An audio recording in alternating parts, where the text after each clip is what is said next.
Syederalun sepanjang libur akhir tahun 2022 dan awal tahun 2023, tingkat pencurian di Banda Aceh meningkat. Kasat Reskrim Polresta Banda Aceh, Kompol Fadilah Aditya Pratama mengatakan, selama kurun waktu Desember 2022 hingga Januari 2023, laporan masyarakat terkait pencurian di wilayah hukum Polresta Banda Aceh meningkat hampir 70%.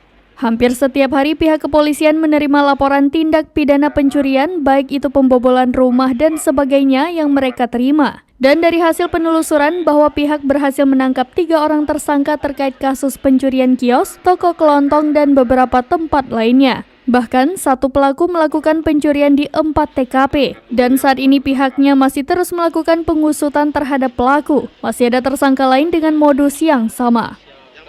Dari Banda Aceh, Indra Wijaya, serambinews.com.